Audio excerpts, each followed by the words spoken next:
I pick apples, I could pick apples on my own. I could go find the right trees and pick the apples and clean them and package them and find some grocery store to buy them from me and so on. But if I join a company and the company has other people specializing in the other parts of that operation, so other people that plant and maintain the trees and people to make deals with grocery stores and so on, and I just focus on the picking part of it, well then maybe I'd make $100 an hour for the company and I'd get to keep 10. And so then I get to choose voluntarily. Do I want to labor on my own and keep all of the proceeds and make $5 an hour?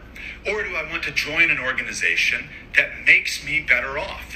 This is absolutely hilarious to me for several reasons. First of all, notice that all the people that he mentioned which produce value and create value for the company are laborers. He didn't mention a CFO, a large shareholder, a board of directors. No, all the people that he mentioned performed some aspect of labor which gave the value to the company. I actually agree with him. It is the laborers that make a company valuable, much like a school is valuable because of its teachers. It occurs to me that libertarians like this do not understand the distinction between wage labor and labor. Wage labor is exploitative. Labor is the eternal nature-imposed necessity for sustaining life. There can be no material exchanges between people and nature without labor, and thus no commodities and no capital. It's always been like this. Labor exists outside of economic systems. It's independent of all forms of society. We would not be here without labor. Secondly, there's no evidence to suggest that workers get paid more as corporations make more in profits. Workers lost $3.7 trillion in earnings during the pandemic.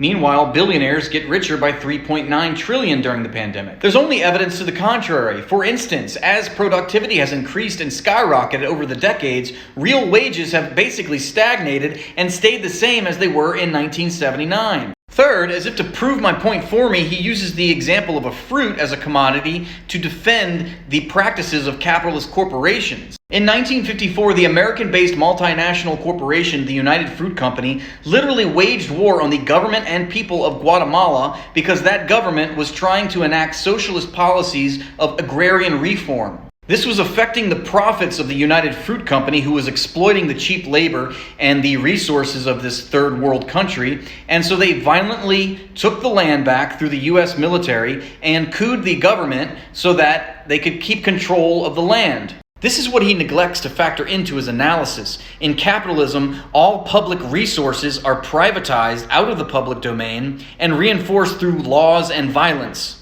You cannot go to an apple orchard and pick the apples off the best trees if it is illegal to trespass on land that is owned and guarded by multinational corporations.